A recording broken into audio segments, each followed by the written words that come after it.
Walaupun peserta PBI ya, Pak Mahfud tadi bukan berarti tidak membayar iuran, hanya saja pembayaran iurannya itu tidak dibayarkan sendiri oleh pesertanya, tapi dibayarkan oleh pemerintah, baik pemerintah pusat atau daerah ya. Benar. Tahu kamu belum aktif jadi peserta JKN, padahal peserta aktif wajib untuk semua.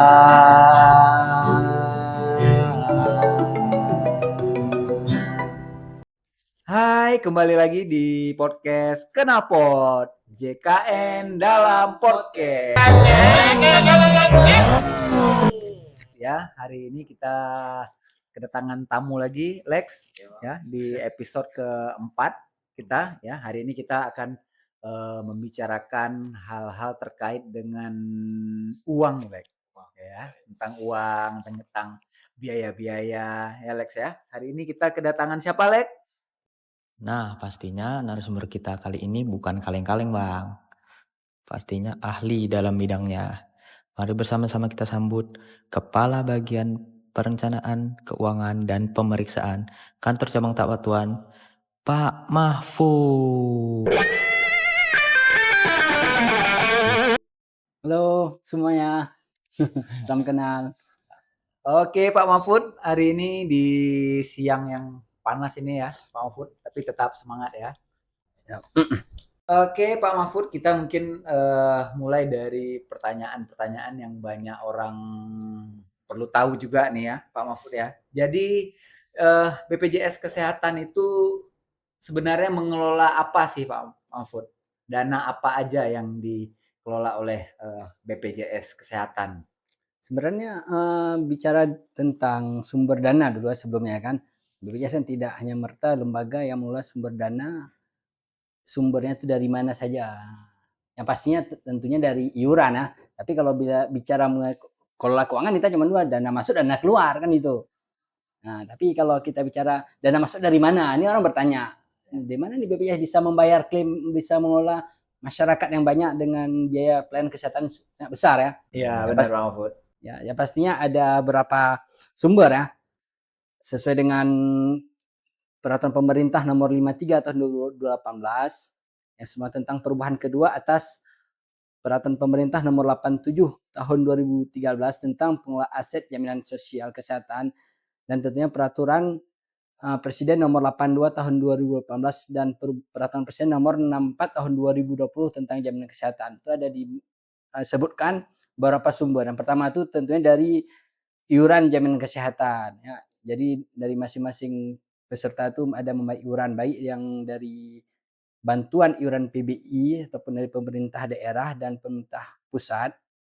Ada juga dari bukan pekerja, ada juga yang dari hasil pengembangan dana DJS sendiri dan pengalihan aset program jaminan kesehatan dan sumber lain yang sah sesuai dengan peraturan perundang-undangan. Mungkin yang paling banyak ini yang rutin ya, itu adalah dari iuran jaminan kesehatan. Jadi perlu kita ketahui itu ada yang dari PBI ya, itu meliputi fakir miskin dan orang tidak mampu.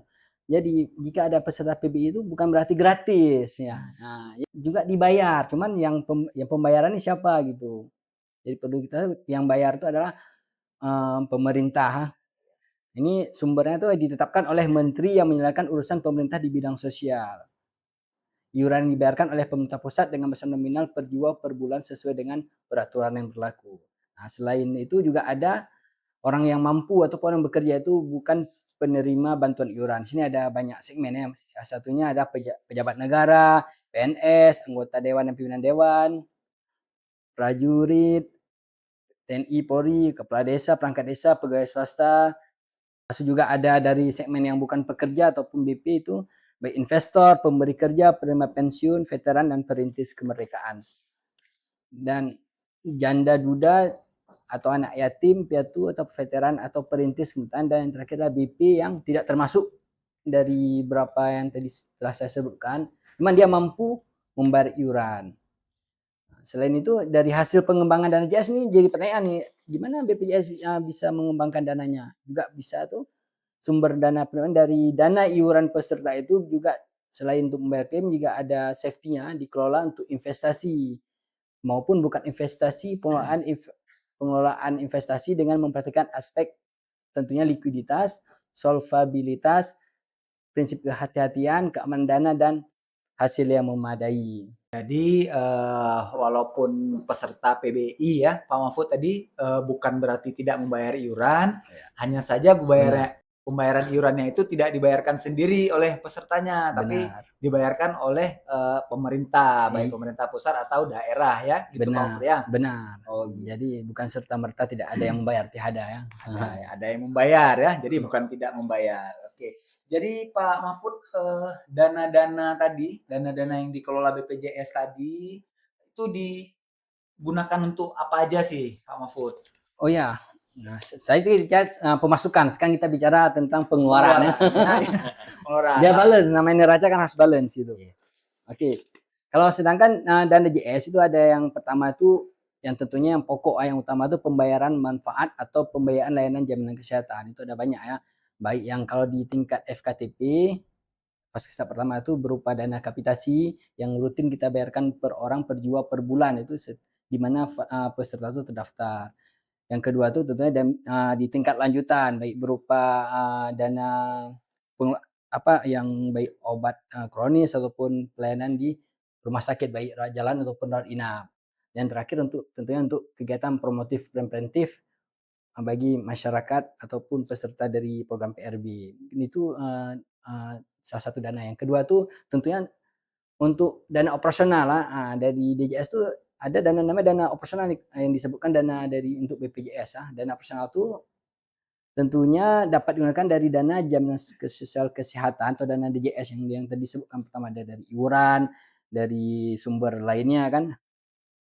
Itu BPJS Kesehatan boleh mengambil paling tinggi 10% dari total iuran yang telah diterima ya. Jadi bukan semua iuran yang dibayarkan itu dikelola semua oleh BPJS itu biar persentase 10%. Itu maksimal lah. Namun besaran persentase dana operasional tersebut ditetapkan setiap tahun oleh Menteri Keuangan setelah berkoordinasi dengan menteri yang menyelesaikan urusan pemerintahan di bidang kesehatan dan dana DJS. Yang terakhir tentunya untuk yang kita sebutkan di awal itu investasi ya. Dana DJS kesehatan yang digunakan untuk investasi dalam instrumen investasi sesuai dengan peraturan perundang-undangan. Itu. Oke, Pak Mahfud. Nah, tadi Pak Mahfud ada menyinggung nih tentang pembayaran iuran. Nah, kira-kira siapa aja sih Pak yang membayar iuran gitu? Iya, seperti di awal tadi kan sumber dana ada dua nih. Ada yang PBI ya pemerintah daerah atau pemerintah pusat, dan yang pemberi kerja atau badan usaha ataupun PNS daerah, dan terakhir tuh bayar oleh peserta sendiri ya. Ini yang perlu kita ulik adalah peserta yang segmen PBI Mandiri, banyak dia ada berapa kriteria kelas yang sesuai dengan iuran yang besaran yang dipilih tergantung kemampuannya. Itu kelas 1 150.000 per bulan per jiwa, dan kelas 2 100.000 per bulan per jiwa, dan kelas 3 itu 35.000 per bulan per jiwa. Itu ditambah dengan subsidi yang akan dibayarkan oleh pemerintah pusat dan daerah. Ini yang dibayar langsung oleh pesertanya. Di kelas 3 ini ada subsidi lagi ya, sebenarnya bukan 35.000 tapi ada subsidi dari pemerintah daerah dan pemerintah pusat. Jadi khusus untuk peserta yang memilih kelas 3 membayar 35.000, tapi sebenarnya iurannya enggak 35.000 gitu ya. Benar, Mahfud ada ya. subsidi dari pemerintah. Ada subsidi dari pemerintah. Oke. Pak Mahfud, kalau kita melihat kondisi kita sekarang nih, Pak Mahfud ya. Jadi Provinsi Aceh itu kan penduduknya banyak ya. Ada yang bekerja juga ya sebagai ASN, ada yang bekerja di perusahaan-perusahaan swasta, dan ada juga yang terdaftar sebagai penerima upah ya, gitu ya. Kita tahu sebagian besar. Ada nggak Pak Mahfud yang peserta di Aceh ini ya, di Provinsi Aceh khususnya karena kita punya JKA tadi, ada nggak yang terdaftar juga sebagai peserta mandiri Pak Mahfud? Dan jumlahnya banyak nggak? Sebenarnya itulah dari awal 2014 proses likuidasi pembentukan BPJS dari PT Aska sebelumnya itu animo masyarakat sangat tinggi ya. Mereka tidak yang mampu itu memang bersedia untuk membayar iuran jadi kelas 1 ataupun kelas 2 ya. Dia tidak mau, sebenarnya kan program JKA ini sebelum PT Aska sudah ada duluan ya. dengan PT Askes kerjasama antara pemerintah Aceh dan PT Askes. Bentuknya BPJS itu program JKA itu include dalam hal lingkup JKN. Jadi untuk peserta mandiri yang awalnya itu memang ada beberapa, khususnya di wilayah Tapak Tuan yang meliputi Aceh Selatan, Gailues, Kota Sepuluhan Aceh Singkil itu ada 940 peserta. Nah, di mana ini memang sangat disayangkan tingkat keaktifan ya hanya 55%, ya, sisanya tidak aktif ini. Tidak aktif bisa jadi sebelumnya dia mampu untuk membayar secara mandiri, tiba-tiba memang ada kendala keuangan sehingga tidak mampu untuk melakukan pembayaran iuran, sehingga tingkat ketidakaktifan itu 45% gitu. Oke, baik Pak Mahfud. Nah, tadi Pak Mahfud udah juga menjelaskan bahwa di Aceh Selatan sendiri sangat disayangkan ya, yang aktif masih cukup sedikit 55% dan yang non aktif ada 45%. Nah, untuk yang non aktif nih Pak, atau yang menunggak gitu, seperti mungkin peserta mandiri atau badan-badan usaha. Nah, gimana sih cara dari BPJS Kesehatan sendiri untuk menanggulanginya, Pak? Oke, yang tadi yang non aktif itu yang 50% itu hanya segmen peserta mandiri mandiri ya. Kalau BU di tingkat Aceh itu 99% itu aktif. Oke. Nah, ini yang 45% ini bagaimana sih untuk mengaktifkan kembali, kan ini pertanyaannya. Oh, dia dengan keuangan yang mungkin agak minim, pemasukan yang kurang, dia tidak mampu membayar sekaligus. Di BPJS Kesehatan itu ada namanya program rehab ya. Yaitu rehab, bukan rehab rumah ya, yang suara tok tok tok itu bukan rehab rumah. Tapi melalui program rehab itu cicilan secara bertahap, dia peserta itu bisa membayar iuran secara mencicil gitu. Jadi dengan menunggak misalnya 4 bulan itu sudah bisa mencicil membayar 2 kali, atau maksimal kan iuran BPJS itu hanya 24 bulan. Nah, jadi dia bisa mencicil sebanyak 12 kali ya maksimal. Jadi dia tiap bulan itu membayar 2 bulan gitu. Dan tentunya nanti di terakhir termasuk dengan iuran tahun berjalan jika memang dia segmennya masih peserta mandiri. Nah, jadi ini juga menjadi kendala ya ketika memang peserta yang menunggak ini sudah aktif kartunya, ini namanya ada denda pelayanan ya. Itu tidak hanya peserta mandiri sebenarnya, juga sebagai BU swasta atau PPUBU. Nah, jika dia sudah aktif dalam 45 hari itu dia ada namanya denda layanan. Itu khusus untuk rawat inap, jadi tidak berlaku untuk rawat jalan.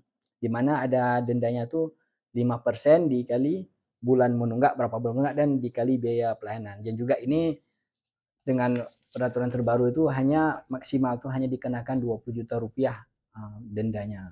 Jadi hanya sekali. Dalam sebelumnya itu 45 hari itu kalau dia berobat berulang, maka denda setiap rawat inap maka dia akan kena denda sama periode 45 hari. Namun sekarang hanya sekali saja. Oh, kalau dulu berarti dalam 45 hari kalau dia rawat inap itu akan kena denda-denda berulang gitu Pak Om ya. Benar, Tapi kalau benar. peraturan yang terbaru itu sudah enggak. Jadi Tidak sudah lagi. sekali aja pembayaran dendanya ya. Benar.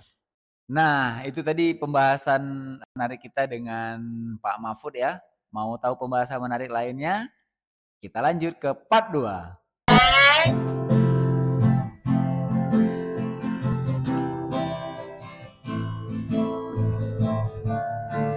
Aku tahu kamu belum jadi